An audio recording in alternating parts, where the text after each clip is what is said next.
Ladies and gentlemen, welcome on in to another special presentation, Mancave101 Podcast. Today, we are going to be reacting to two of probably the final trailers to Black Panther, Wakanda Forever. And we are going to talk a little bit of T'Challa recasting. What do we think about that? We're going to get into it in a second. But first, let me introduce the guys from the Man Cave. Leo, what is happening? Hello, peoples. Brooklyn, where Brooklyn at? Big Chase, what up? What up, folks? The nicest guy on the podcast from Speak on the Comics, Charles. How we doing? I'm doing okay. Can you guys hear me? Oh, wait a minute. Yeah, we got you. Hear you Okay. loud and All right. clear, sir. Cool. All right, so we are going to get right into these trailers. Like we said, we love giving y'all the Wakanda Forever content. We're going to keep on dropping it, well after the movie comes out as well. Let me bring up this trailer really quick and we can get into some of the new scenes. Let's see here. All right, so the first one we're going to talk about is the Namor trailer. So this is a little bit of an exclusive done with I'm going to mess up his name. I should drink for that. yeah. Shit. I'm gonna say Tenoch Huerta. That's good. Wow, Shit. I think that's right. Tenoch Huerta, the actor who plays Namor or Namor, as y'all would say.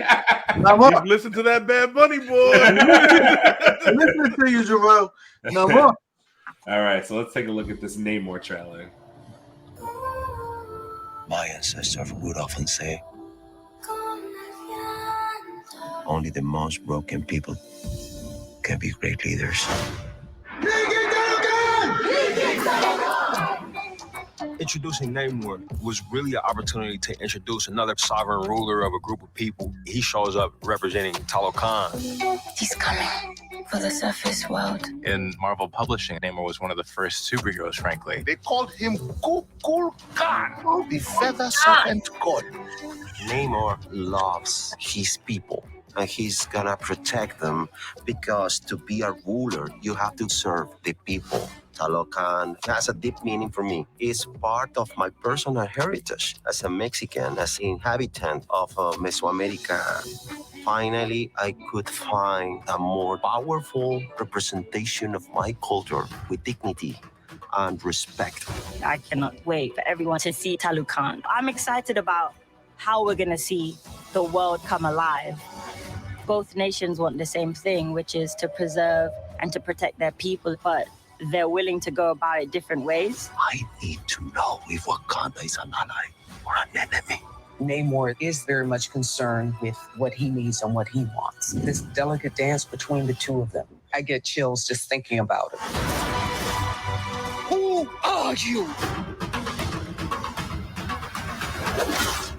My enemies call me Namor. Namor. Namor. Yeah, my man said, my enemies call me Namor. Namor. One more. You sound like Romeo Santos right there. He's putting his Rico Suave on. Rico and Suave. Let me. Namor. This is gonna be one of the better antagonists that we see in the in the MCU. And I keep on seeing this. I'm gonna go back to it because I want to. But this goddamn shit right here, bro. Let me tell you something. Where is it? What the frick is this part? This shit right here, where he just puts his arm up and blocks this goddamn hit, and it looks at him like, "Fuck you doing? What the fuck was that? What are you doing?" I got a hot take right here. You see Black Adam? You see how you do the pointy ears real quick, and it doesn't take away from the character? Yeah. Oh, wait, look, he has a whole head of hair too. Oh shit. Holy shit. Why we got it? You know, on a rock, bro. Holy shit, that man. I'm not gonna lie. When he said whatever he said right here, all I heard was like Caleb K. You know what I mean? I'm just kidding. Oh man. No, I mean honestly, at first when we heard this, I kind of thought like, oh, like I don't know, they're gonna change him from Atlantean to Mexican Spanish culture. Like, how's that gonna be? Everything we've seen has just looked so dope. Everything looks so good, so well done. You gotta realize one thing. This is going from Aztec is from Egyptian text. Right. So it's old. It's from beginning. You can create just off the Aztec culture, just the way they ended. It's basically Atlantis. Because you can't find a whole generation of people just up and disappeared like that. Yeah. In their real culture. You can't say, okay, I'm Aztecian, but you can't trace where they went after they had what, over 200 years? Mm-hmm. You're talking about the fucking El Dorado. This is how old this shit is going back to. Yeah. That I think that is dope that he pulled Talokan, because it is one of the most ancient cultures on the planet. And take it from a guy who's all into the ancient alien theory. Trust me, Talokan comes up again and again and again as being one of those places that that they touch down on. So I just think that is dope. Plus, Namor's always been a favorite of mine. I'm sorry, Namor has always been a favorite. Namor. Yeah. Oh man, when I hear that in the movie, bro, I'm gonna be like, what the? My enemies call me Namor. What did you just say? Yo, wait. Let's take it seriously. Look who he was talking to. Oh, of course, yeah, absolutely. I'll hit the slick note with her. Shit, every day of the week. I know I'm gonna laugh. I know I'm gonna laugh when I see this in the movie. They call him Cuckoo God. No, listen, he the serpent God. God. They call him Cuckoo God, the serpent God. And not for nothing, all this CGI, I know we've said it, but it looks so. I know they did a lot of this underwater. Like, they filmed a lot of this underwater. Yeah, they did. It just looks so well done. I'm astonished at how good it looks. Yeah. And the thing I love about it, that the way he talks with passion look at this. about it. Look how beautiful this shit looks. Yo, that shit looks crazy. Yeah. Bro. And the way that he talks with passion about it, it's Marvel doing it the right way. You know what I mean? You're taking my culture. Okay, you're using Aztec culture. Let's put somebody from the region into that main antagonist part. That way they take pride and they love to make the movie. And like he said, it's showing my people as kings, as in the right light, not as drug dealers, not as fucking gang members, not as nothing like that. Yeah, and they're very careful at making sure that they have a lot of the Aztec temples and the art and everything that they, that culture has brought, and I love that they took the time to add that in there. I think it's something to think about and something to be, discussed in a lot of ways within schools and like this. I want this to be part of like a curriculum. You know what I mean? To be discussed in school. Should be. And especially like you were talking about the garb. It's accurate. It looks so accurate because they used to have this at the Museum of Natural History in Manhattan. They used to have an Aztec section of it. And they used to have garb like this and all the beads and all the gold and all the stuff like that. Because when the Spaniards came over, the conquistadors came over, that's what they wanted more than anything. The Aztec kings had more gold on them than anybody else. I love that they're doing this. That's what I loved about Shang-Chi. That's what I loved about Miss Marvel. That's why I just love that Marvel is taking the time to really dig into cultural aspects of everybody. Just even with Moonkanite, with Egyptian culture. Yes. So it all connects. I think everything is going to eventually connect together. Sure. And I just want to say, this conversation right here, we've seen this in like every other trailer at this point.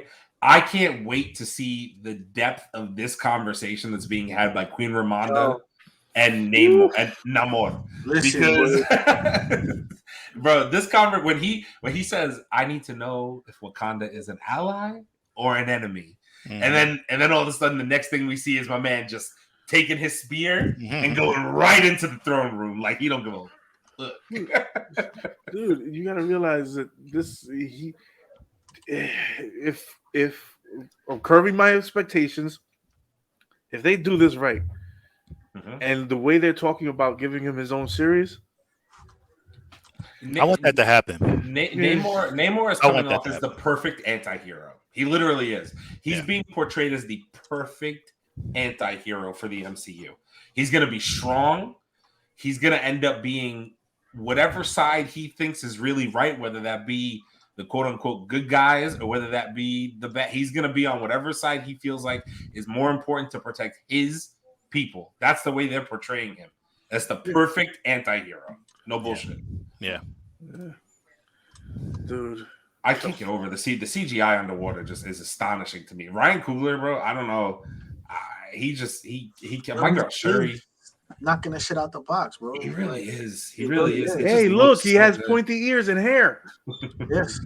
And it's the details. It's the details in it that are making it like dope, you know. And then you know, taking that to the cinema, to the actual camera, getting the right angles to just really show like this right here is just, this scene. I feel bad for anybody that's the color blue because you're toast. If you are blue, you are toast. Wait, you gotta realize something.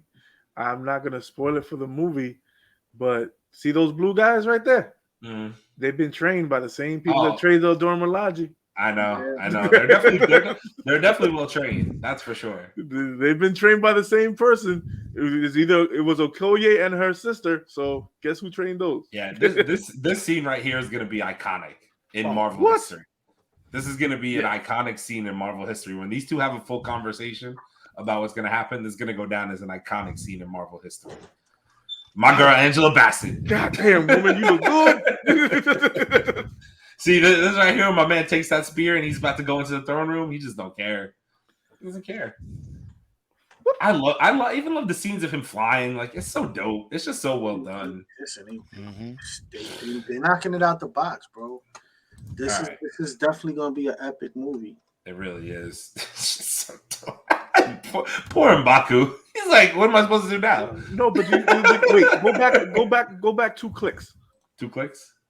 You see the girl that's standing next to Namor? She didn't flinch. Oh, she didn't care. She didn't flinch. Look, she didn't flinch. she didn't flinch.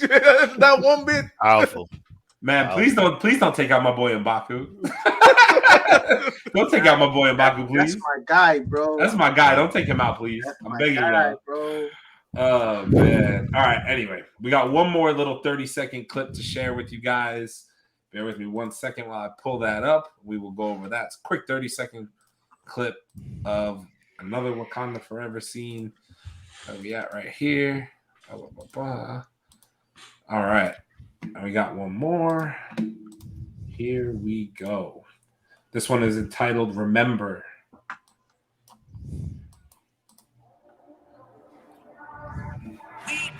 The Forever. Rated PG-13. Oh, well, I just skipped the whole thing. That's fine.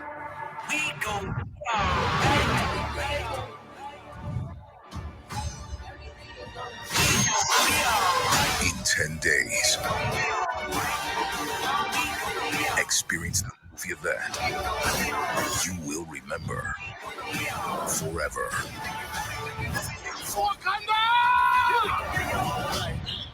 Black Panther, Wakanda Forever, rated PG-13. Quick little blurb in case you weren't hyped enough. You know what I mean? Quick little blurb in case you weren't hyped enough about what's coming up. There was going to be screaming and yelling and all kinds of craziness when this thing hits off. I promise you, it is going to be absolutely crazy. Man, like damage done, bro. The throne room is on fire. Damage done. Half underwater. Jesus.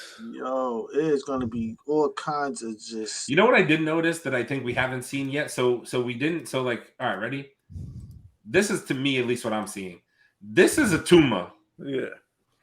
So how early on in the movie is this? Because we see a fight scene with Okoye and a Tuma.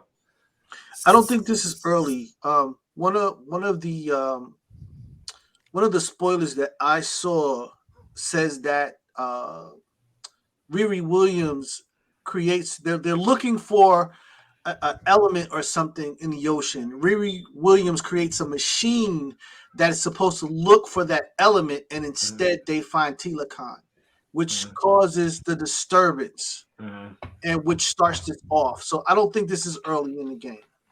Okay. I think this comes at some point because now Namor finds out that Riri Williams is with Wakanda, and probably wants him to turn it over. Well, I was also going to say, what are we throwing here? Like Namor is just throwing. What are we? I've never seen him throw anything. This is exactly that's new to me. This caught my eye. I was like, what is he? These almost look like grenades of some kind. Yeah. Like I don't know what he's like. These almost might. Oh, I got it. I pieced this bitch together. That's the throne room. That's when he's flying. This is how he breaks the glass. That's how he breaks that glass. That's the only way he's breaking that glass. He throws it against it and cracks it, and then he goes after it with his staff. With his spear. Yeah, that's probably that. There, and then usually we see the flooding of the throne room there. Kind of makes sense. Okoye go popping off. Every oh man, wait a minute! I didn't even see. Wait! I didn't even see this. Look at Shuri. This is Shuri. I don't care what anybody has to say. This is Shuri. She's jumping on a jet. But Jesus Christ! I'm still curious to know: is this her in the suit, or is this Avatar? Is this Avatar? Because remember, in Black Panther 1, she controlled everything via Avatar. True. And whatnot. So I'm curious to see how they go about this. Dude, this suit looks fucking phenomenal. It looks great. This is like one of the best stills we've gotten of it, not in like exactly. It looks really. It looks stunning. Honestly, it looks like a mesh of Black Panther's original and Killmonger's that we were talking about last time. It looks like a mesh of the two suits. She took the best of both suits and made her own suit. Mm-hmm. And she's remembering Killmonger because you see all the dots on the suit. All the markings, all the markings on the suit. Well, she wore the face markings in the first one though, right? Herself. She wore she had the face. She had the dots on her face, but I think the ones on the sides of the suit are kind of like a tribute to Killmonger almost. Yeah. Which even makes me believe that Killmonger is going to be in this in some way, whether it's the ancestral plane, whatever. I feel like he's going to end up being in the movie somehow. Mm-hmm. Possible. I know the sideshow statue of that shit's gonna look phenomenal. Oh my god! Shit, that shit's gonna look phenomenal. Yeah, I can't wait another week. I really can't. Crazy. I can't wait another week. I don't know how I'm gonna keep my ass off the internet for a week and just not watch anything. Yeah, just fucking ignore the hell out of shit, bro. That's what I've been doing. I'm like, I see people posting, I don't see that shit. Mm-hmm. But yo, so. Let's bring up the topic of conversation here because I feel like it's been a hot topic. Everybody's talking about it. The Mancave101 crew has not weighed in on it that much yet. Should Marvel recast T'Challa moving forward? I know a lot of people haven't paid. I'll let you guys kick it off. I'll give my 2 cents. Go for it. Well, we'll start with Charles, man. Like I know he's got a lot to say. Yeah, go ahead, this is where this topic came from, folks. So let's hear what Charles has to say about it. Okay, so I mean, my opinion is that I think that there should be someone else to come in and reprise the role of T'Challa. I think that Chadwick would want that to happen. I think that Chadwick would not want this character to not be seen again. I think that what he brought to this character, the level, the impact, the power, the gracefulness that he brought to this character was so we can see a character that for the most part, there's not too many, characters of color that has that level of strength and ability to be a lead in a film, in a superhero movie at that. So I think that T'Challa is is a character that a lot of young men need to see. I'm not, taking away from the women in the story, as far as Shuri and Okoye and some of the other characters, but I think it's something to be desired to see a strong man of color and a woman of color together on screen. And it's been too many times when we've taken that away, where they had strong, black male characters or, taken away off screen. And I just feel like that, T'Challa is too important in so many levels to not have reprised. And I think that if Chadwick, I put it like this, he probably wouldn't have did the movie if he felt that we were going to do this. You know what I mean? Like T'Challa was just given to us. You know what I mean? And I feel like Chadwick would not have done it if he felt like that because, of Chadwick's passing, that we're not going to continue this character. I think people think that by honoring Chadwick, we're not having T'Challa recast, I think is dishonoring. In my opinion, I think it's dishonoring what Chadwick would want. You know what I mean? So I feel that it's important for us to obviously grieve the fact that we've lost someone so special to us. And I feel like I think T'Challa needs to live. I think T'Challa, to have T'Challa and Submariner, to have this battle, and nothing against, like I said, nothing against the females, nothing against the Queen, nothing against anybody else, but just to have that strong male character, a man, a king, is important for us to see. So I just think I don't think that it's something that we should be without by any means. That's just my opinion. Well, so my take on this thing is just that they're not going to recast T'Challa.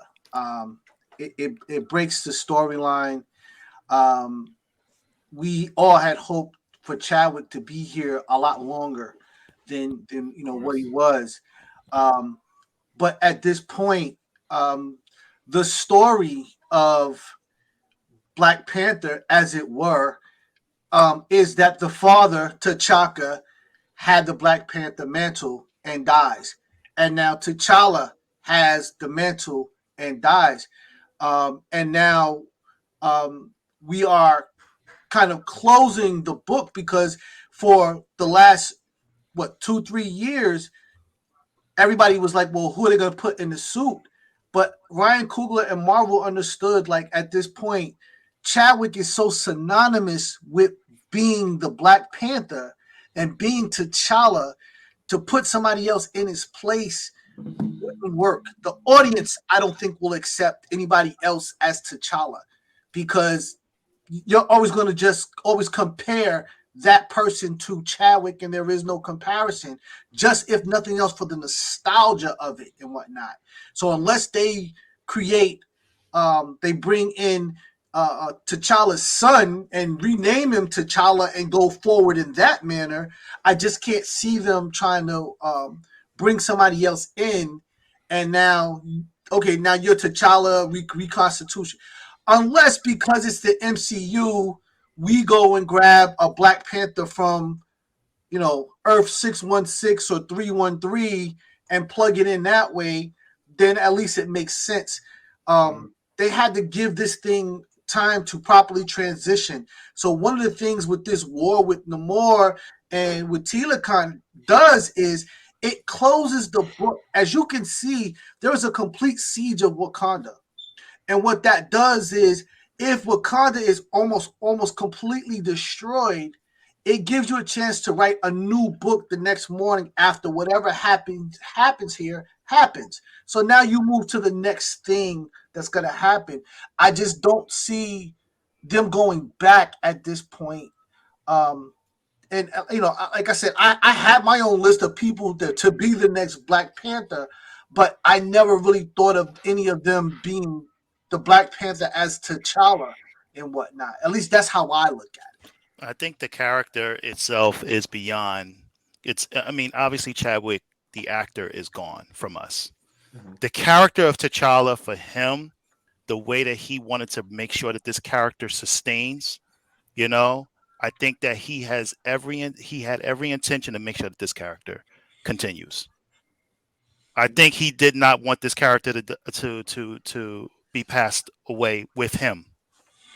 You know what I mean? So I just feel like I get what you're saying, but to me, I think that just like James Bond, just like Batman, just like Spider-Man, that's like we've had so many different iterations of different people playing on. I know sometimes we don't see it at first hand. When Heath Ledger died from the Joker, nobody could see somebody else playing that character once he passed on. But we got Joaquin Phoenix. We had other people that came on and played this character. My thing is that they can do the same thing, and the fact that we don't have too many characters of that caliber to look up to. It's about father and sons. The whole Black Panther story, it's about father and sons. We very rarely have characters that has that aesthetic. I get it. Very rarely. I get it, but the problem is that T'Challa doesn't have his father long, and now we don't have doesn't have T'Chaka long, and now we don't have T'Challa long, which is the story of the Black Panther. You know what I'm saying? Like, he completely gives his life for one reason or another for his people. And I mean, I'm quite sure Chadwick had hoped to be here longer to do this thing. But the truth of the matter is, if you wanted somebody else to fill that suit, you shouldn't have did the job that you did, because you did the job so good that now I don't care who you put in. When this first thing started and there was a speculation that Shuri would be the next Black Panther, people were up in arms like, no fucking way. Like, she can't wear that suit. What are you talking about? When you do a character so well that people can't see beyond that character, anybody else that gets on that stage, that gets in there and does it, it's got a hell of a weight. They got a hell of a weight to toe, because the audiences are going to keep looking for Chadwick even though he's gone. They're going to keep seeing Chadwick. Oh, he's not as good as Chadwick. Oh, Chadwick wouldn't have said it like that. Oh, Chadwick, like, this is where it's at. You know what I mean? So the only way that you bring this about is through a young prince. And whether they want to recall him T'Challa or give him a new name and move him forward as a Black Panther, he can again become who T'Challa was to us when it was Chadwick. But they're going to have to start out with a younger version so that he can A, be in this movie longer, and B, so that right age between 20 and 30s where they consider, that image of a strong king, you need somebody around that age. So you have to take it back. And that's why I said with this one, you can see they kind of like closing the book on everything that we knew about the first Black Panther. And now by the time the next one comes, it's going to be something completely new and next level. But we also, all right. I'm agreeing with both of you. The role is, it's going to be hard to fill. No, hands down, everybody knows it's going to be hard to fill. But also, Chadwick does not want this role to die. It has to be filled. We have to have. It's like Charles said. We don't have. This is basically the first time we see a Black superhero being this powerful and not being portrayed in a bad light. But does it have to be a T'Challa? It has to be it has to be in the king's bloodline. Yes. Mm-hmm. Okay. But does it have to be T'Challa itself? No, it doesn't. Exactly. But it has to be the suit has to get reworn. Oh yeah, absolutely. The suit has to be reworn, and it has to have the same kind of depth and same kind of emotion and respect to the character that Chadwick built. You cannot carry yourself like shit playing this role. We need a positive, strong, intelligent no shit taken. I'm from here. This is mine. I built this. We kept you out for a certain reason because all you want to do is take. But we need somebody to fill in the suit. Yes, we do need somebody to fill in the suit, but it has to be the right person. So that's why they're making this movie to say, okay, everybody, let's pay our respects to Chadwick. Let's give him the flowers that he deserves. Definitely. That deserves more than most of the MCU characters on the planet, in the MCU. Let's give him the let's give him the send off that he deserves. Let's see how people take it with Shuri wearing the suit. And anybody who has a problem with Shuri wearing the suit, read a fucking comic book. So if you have a problem, once that is done, see how the crowd takes the movie. We do another movie with Shuri. Then she passes it down either to his son, or we find another way, or get another Black Panther from another. Because right now Marvel's going into the different dimensions and different multiverses. So it's not unheard, and we saw it in what is it called? The animation show. What If? What If? We saw it in What If. And we got different versions of Chadwick, but we can do different versions of a different Black Panther. But but the thing is, you cannot miss, and that's what Marvel's scared about. Chadwick did such a good fucking job with this character. He did such an amazing job. Imagine if they miss. You know how bad we're gonna ream them as a fans, dude. I agree, but at the same time, do you not think that there are other actors out there that would be able to be on that level to really bring Black Panther and T'Challa to life? Like, my thing is that we always talk about the fact that, like, nobody could see Sean Connery, James Bond, Sean Connery until we saw it, right? Until we saw it.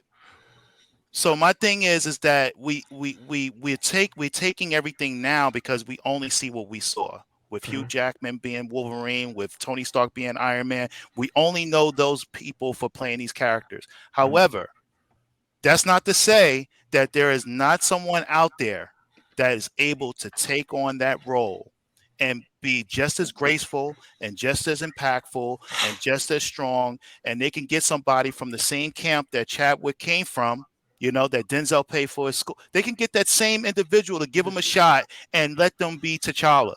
But you have to realize one thing. What actor has Chadwick's resume when he took Black Panther? It doesn't matter. It doesn't matter. Come on. It doesn't matter. Heath Ledger. Listen, Heath Ledger. Explain to me. Heath Ledger. When Michael Keaton was first named as Batman, everybody did not like that. A lot of people were sending in letters to Warner Brothers saying, "What are you doing? He's Mr. Mom. He's Beetlejuice." And did he kill it? But look at his resume. No, did Michael Keaton kill it? Yes, but look at his resume. Did Heath Ledger, coming from a comedy aspect, coming from 10 Things I Hate About You and stuff like that. And did Heath Ledger come and kill it with the Joker? Wait. We're not going to mess up Heath Ledger's legend without mentioning Knight's Tale. Okay, so first off, no, but Knight's Tale was good. But I'm talking about some people probably saw that movie. Some people probably didn't.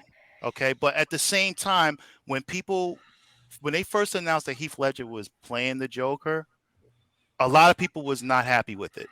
I was happy with it because I saw the movie we did. A lot of people wasn't. I remember a lot of people was not happy with it. And then until his performance, what he pulled out of that performance was amazing. Right. I think a lot of people didn't see the movie before it, though. Yeah, I think that really got him into that mindset. I think that the other problem here is that the other actors who played the Joker, who played Batman, I don't think at any point did we ever think that no one else could ever be in that suit. Even when Heath Ledger died and whatnot, there was never a point of contention that no one else could ever play the Joker because other people had played the Joker. No one else has played Black Panther except Chadwick, and has done such a phenomenal job with it that people are so one-sided at this point. This is why they stretched it out. I don't think people are one-sided though. People are very People are. I just listen. I just got a call from my cousin who's in a sorority. They're doing a private screening to go see Wakanda Forever. You understand what I'm saying? Like, this is the type of inspiration that has happened. So at this point, Marvel understands, like, you can't just put somebody else in his suit just to keep it going. They are stretching this thing out as far as possible because you're going to need that. And that's why I said by the time the next Black Panther movie comes, at that point, they might be able to put somebody else in the suit. But to say that this person is T'Challa, unless you pull him from the MCU, from another alternate universe or something like that, it doesn't. It breaks the storyline. It doesn't make a smooth transition, and people are going to automatically be like, "Nah, Chadwick was better." Like, people are going to make this comparison. I don't care. Well, comparisons are going to happen regardless. Okay, but people are going to make this comparison. That's always going to happen. We got to realize one thing. This is the first time we've seen Black Panther. Thank you. This is the first time we are seeing Black Panther ever. I just want to chime in with my 2 cents here. So I think I'm on record way back when, and you guys know this, of saying that I thought Nakia was pregnant at some point in time. Mm-hmm. I said this months ago. I was like, I think this, and I've heard other channels, I've heard other people say, oh, so we're going to do another story about a young Black man growing up without a father. Okay. Understandably so, right? It's a sensitive subject. It's a sensitive subject matter, right? But here's the thing. Depending on how they portray Chadwick / T'Challa's on-screen death, if your father dies a hero saving his people, then he still has a legacy for you to be passed on to, regardless if he's there or not. And I totally get the subject matter. It's sensitive. There's a lot of young Black men out here that don't have fathers in their lives. Totally understood. I've heard that argument. I get it. Charles, I can also appreciate your point. I get that the character of T'Challa is too important to the MCU and its overhaul. He's part of Marvel's the ones we saw in Doctor Strange, the Illuminati. The Illuminati. He's an Illuminati. Yeah, he's part of the Illuminati. He's a big part of the Marvel cinematic universe. T'Challa, right? But if we're going by comic book history, there is a son out there named Azari that he had with Storm. I understand Storm's not in the MCU yet, but we all know Marvel does their own iterations of things. I'm on record of saying there are so many ways that the MCU and Ryan Coogler and everybody can decide to handle this. If they decided to eventually, if this is going to be Chadwick's send-off movie, which we all know it's going to be, he's featured in so many trailers so far. This is his send-off movie, right? If Marvel decided to tell me in the next Black Panther movie, we are going to recast T'Challa as a different actor, okay, that's fine. We gave Chadwick his flowers, as Leo said. And well-deserved. I don't know if he can ever. Whoever has to step in those shoes, God bless. It's going to be tough. It's going to be real fucking tough for that person.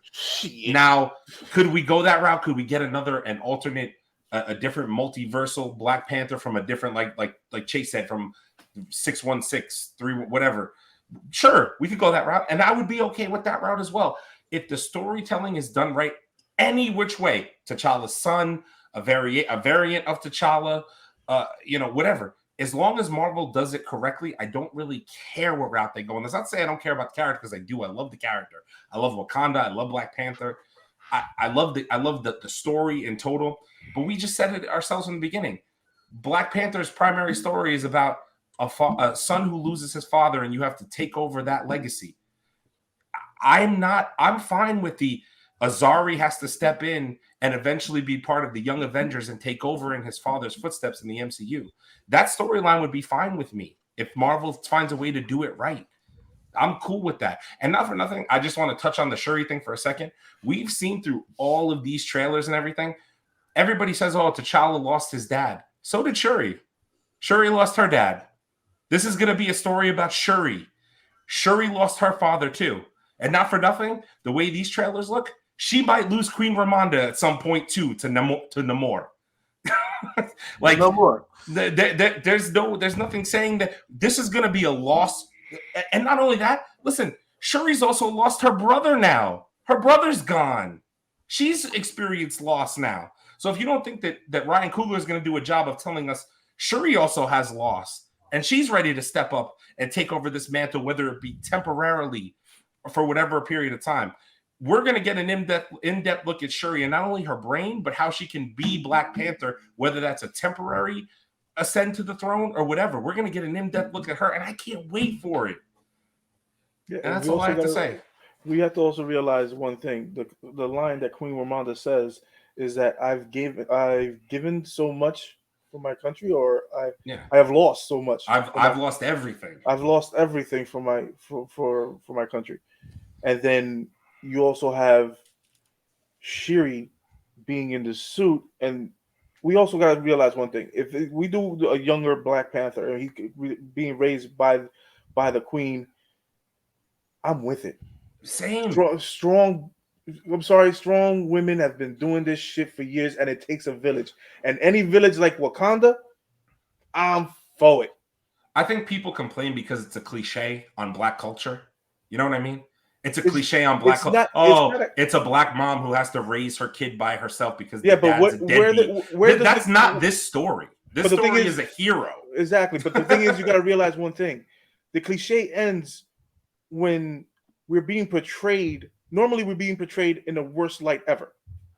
Exactly. We're being portrayed as kings and queens. Right. First time in a long fucking time without being Shaka Zulu. Sure. We're being portrayed as kings and queens and intelligent, wealthy, not fucking ignorant. So if they decide to have him being raised by Wakanda, like I said, I am fucking for it. There's a ton of different ways Marvel could go with this. What? Marvel has different ways they could go. As soon as they introduce the multiverse, they have infinite. They can go so many different ways. They can say, okay, we could put in the Black. We can give them a young. Since we're not getting X-Men no time soon. No. So imagine if after this one we get one more. We're getting a Wakanda series on Disney Plus. Then after that, we probably get another Shuri movie, and then we see, okay, this is Chadwick's son, T'Challa's son, growing up. Azari, right? Azari growing up. Azari is his name. And then he meets the X-Men and falls in love with Storm. That's a route. You know what I mean? It's a route. It's a route that I would be invested in long term. Exactly. Because we're not going to get the X-Men for another fucking 10 years. We have enough time to make this story right. Okay, so let me ask you a question. I'm gonna throw you guys some curveballs. Okay, so let me ask you a question. If Hugh Jackman, God forbid, something happened to him, and they said no more Wolverine movies, what would you do? How would you feel? Well, that's unacceptable. Yeah, it's not acceptable at all. But I don't think anybody here is saying don't ever put. No. What you're saying, no T'Challa, right? So what I'm saying is, understand what I'm saying here, okay? If something happened to Hugh Jackman, if something unfortunately happens, and they decide to say, you know what, he's been Wolverine, he's the only one that's been Wolverine, so no more Wolverine movies. I think you might be skipping a point here. Saying that something happens to Hugh Jackman, somebody else can don the Wolverine costume, but there may not be another Logan. It's right, exactly. There will be no that's what I'm saying. No more Logan. No more Logan. So no Logan does not mean no Wolverine. And that's what we're saying. That no T'Challa does not mean that you don't get a Black Panther. No, it's not. Wolverine is Logan. There is no other Wolverine than Logan. Listen, what I'm saying is, we can have as many Wolverines as we want. No. There is only one Wolverine. It's No, Logan. sir. That's it. We're in the MCU. There's a Earth 313, 616, 9. There is no other Wolverine. There is multiple Wolverines. No, there's X-23, and that's it. Just like, is there multiple Magnetos right now? What do you mean? There's multiple Magnetos. There's one Eric Lyncher. Is the same person doing Magneto? Yes, Eric Lyncher. That's the only person that did it. That's right. So who did the other one? The original FX. Who's the young guy? The original X-Men. Who's the young guy? Who's the young guy that played Magneto? Eric Lyncher. Same guy. And now who's the older gentleman? Who was the older? Who's the older gentleman? He was Eric Lyncher. Same character. Well, it's the same character. It's the same character. That's what I'm saying to you. It's Eric Lyncher. Wait. They both was Eric Lyncher. On the Wolverine aspect, if Hugh Jackman said, like he already did, I'm not playing Wolverine again. Okay, you can recast him, but it will be hard shoes to fill. Oh, one of the hardest shoes to fill. Well, it'll be a hard shoes to fill, but they'll fill it. And not for nothing. If we're talking about the young route, I mean, call me crazy. The last time I remembered, Logan introduced a young girl who had 2 fucking claws coming out of her fist. Yeah. So if you decided to go the young route, then you go X-23, and then it's not fucking Logan anymore. But also Logan had a son too. Right. That's what I mean. You could go that route, and I don't think anybody who is a fan of Marvel or mutants would be mad. I understand what Charles is saying. I do too. If you have Hugh Jackman playing Wolverine for this long, and he's doing what he has to do, the thing is, the connectivity is not. It's going to be so hard to connect Hugh Jackman with the new X-Men is because of his age. His age is gonna fucking kill him. Because unless they do Old Man Logan, then they got it. They can play. They can do a whole series of Old Man Logan and him training X-23, and she takes the mantle and goes over. But if they do a new X-Men, when they do the new X-Men, it's going to be a recast of Logan. It has to be. It is. It's going to be. He's such a pivotal character. But the problem is, we all know that Logan is timeless. He doesn't age like every normal human being. That's the other thing. He's been fucking 55 for how many? Yeah. He's